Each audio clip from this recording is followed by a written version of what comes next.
ये जो बलि प्रतिपदा, पाड़वा, दिवाली, दीपावली का पहला दिन है, सुबह उठना जल्दी, मस्त उपटन वगैरह लगा के मसाज करके अभ्यंगम नित्यम आचरेत।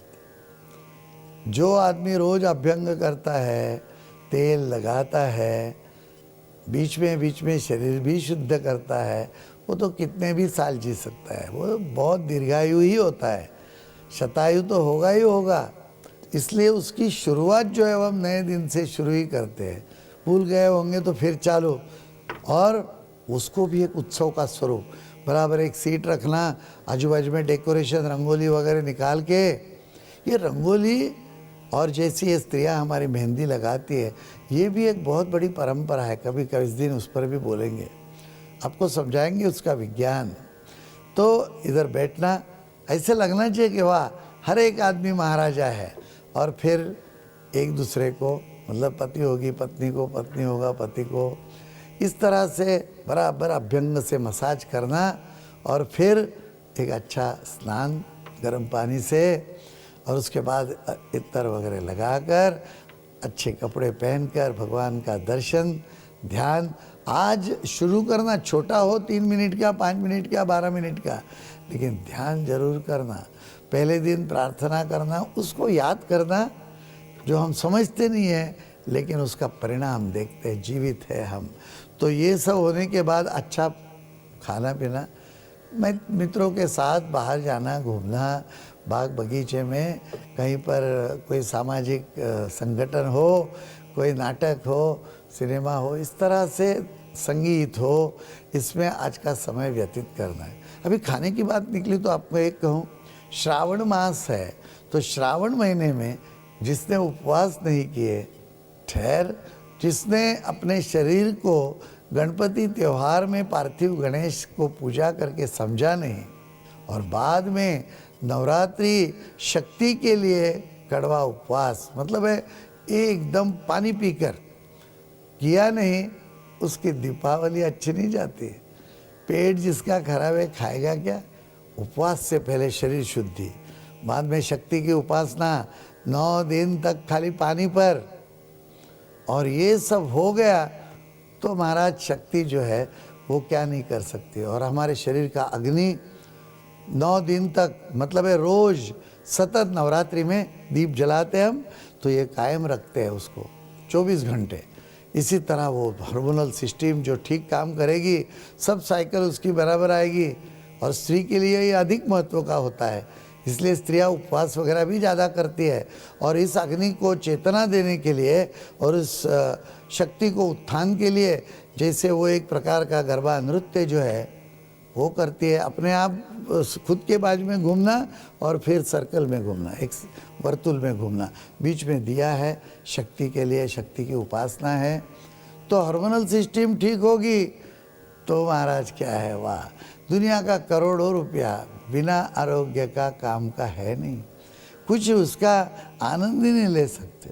फिर पत्नी पति को आज, मतलब है अपने से बड़ा है छोटा है ये बात नहीं है, उसकी एनर्जी अलग है। आपने तो गरबा करके अपनी शक्ति जागृत की, पति को सहायता आवश्यकता है, उसकी आरती करते, औक्षण बोलते। मैं एक बता दूं आपको कि औक्षण में क्या है कि ये दिया है, जैसे ये घी का दिया, और इसके साथ थोड़े चावल चाहिए, अंदर लाल किए हुए कुमकुम मिला के, सुपारी, एक बीटल नट चाहिए, और ये साजिक है कि पति को ही आज औक्षण करना है। भाई बीज के दिन भाई को करेगी बहन, तो इसको कुमकुम, और ये बीच में जो उंगली है इसको कुमकुम में ऐसे डुबा के सिर्फ यहाँ कुमकुम करना, कोई यहाँ करना, मतलब दूसरे को। और औरत को करते समय हल्दी पहले लगाना, तो ये उंगली हल्दी में डाल दो, ये उंगली कुमकुम, उसको ऐसे चिपुड़ भर के ऐसे करके ऐसे घिसना नहीं, और सब शर्ट पे पड़ेगा सब जगह। और कुमकुम जिसको सचमुच लगाना है, पहले टेस्ट कर लेना कि ये कुमकुम है कि कलर है, फिर परमानेंट स्किन पर एक रैश उठ जाएगा, ऐसा कुछ नहीं करना। बाद में ये जो चावल है वो थोड़े से चावल ये कार्बोहाइड्रेट है, इसमें हमारी इच्छाएं दूसरे तक पहुंचाते हैं। शादी में भी हम जब नवदाम्पति है तो उसको शुभमंगल सावधान करके उसके ऊपर चावल डालते हैं, तो हमारी इच्छा वहाँ तक पहुँचती है।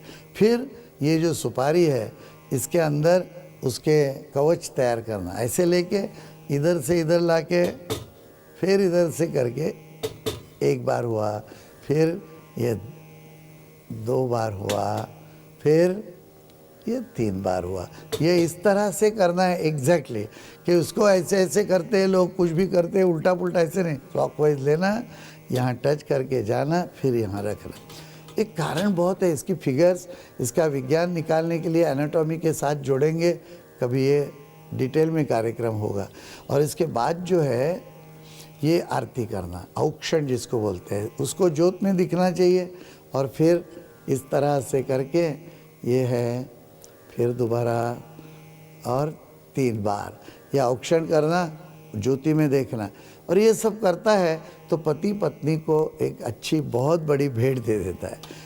खाली एक उसके अंदर कुछ ये नहीं डालना, एक अच्छा कुछ उसके जो उसको चाहिए ऐसी चीज़ उसके लिए भेंट लाना।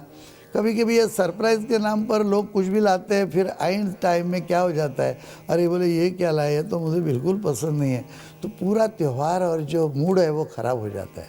भेंट देना हो तो भेंट समझ के देना, पता है कि ये क्या कब की बात कर रहे थे, इसको ये रंग पसंद है, इसको ये साड़ी पसंद है, इस तरह से। भाई बीच में सेम है।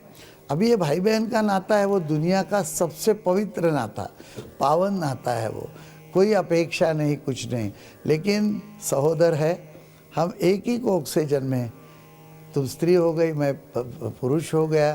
तो भाई बहन जब होते हैं तो एक दूसरे को कहते हैं कि निसर्ग ने पूर्णतः हमको तैयार किया है और हमारी एक दूसरे से अपेक्षा नहीं।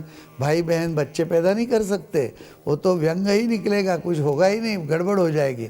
तो ये तो भाई बहन जो है उसके शरीर का कोई नहीं। फिर क्या है, स्त्री में जो ताकत की, मतलब ऐसे तो स्त्रियाँ आजकल युद्ध में जाती है, सब कर सकती है, लेकिन फिर भी उसकी एक असहायता, उसको एक हैंडीकैप दिया हुआ है। वो हैंडीकैप के समय जब द्रौपदी का वस्त्रहरण हो रहा था तो उसने अपने भाई का स्मरण किया, कृष्ण का, और वो उस समय आ गया। क्यों? क्योंकि वो हैंडीकैप थी उस समय।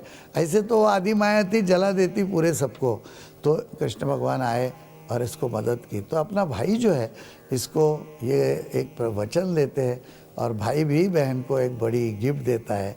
इस तरह ये सब दिवाली का त्यौहार, वहाँ भी औक्षण करना ही है। तेज की उपासना ये तो अपने पूरा मतलब हमारी जो दीपावली का हो या कोई भी उत्सव हो, जो भारतीय है वो सब तेज की उपासना करते हैं।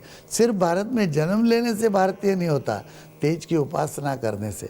और जो पैसे के पीछे, सोने के पीछे और मटेरियल के पीछे कि मेरी 5000 एकड़ ज़मीन है, मैं बोला कभी चला क्या उस ज़मीन पर? पाँव टूट जाएंगे। तुमने देखी भी है 5000 एकड़? खाली ऐसे दिखा है वो उधर तक है, ऐसे फ़ायदा नहीं है उसका कुछ। तुम उस ज़मीन पर घूम सकते हो, खेती कर सकते हो, क्या होता है मालूम है, बीच में क्या है, तालाब कितने, कुएँ कितने, कुछ मालूम नहीं, उसका क्या फ़ायदा है। तो ये जो मटेरियल के साथ साथ वो तो अपनी सुविधा के लिए है, चाहिए, लेकिन उपासना है तेज की, उसका ये दीपावली का उत्सव है। और ये भाई बीज तक हम आज आ गए हैं, ये करना ही है। और यदि आपको कोई बहन नहीं है तो बहनें बहुत है, सब जगह है, एक बहन बना लीजिए, उसको आमंत्रण दीजिए, उसको खाने पर बुलाइए। तुम्हारी बहन होगी तो तुमको भी खाने पर बुलाएगी तो चले जाइए, पर बहन नहीं है तो अपनी बुला लीजिए और उसको ये आप आरती वगैरह करके कर लेना उससे, और उसको एक बड़ी भेंट दे देना। अभी जैसे मैं पहला लड़का हूँ तो मेरी बहन 3 साल बाद जन्मी, तो उसके पहले ऐसी मेरी 2 बहनें बना ली थी। हमारे माता पिता ने उस समय उनको कहा होगा, तो अभी तक वो मेरी बहन ही है। वो दीपावली में वो जब तक जीवित है तब तक हम जाके उनको आरती ले लेते हैं और उसको बहन को कहते हैं कि तुमके कभी भी कुछ अड़चन आए तो मैं तुम्हारा भाई हूँ, बिल्कुल फिक्र मत करना।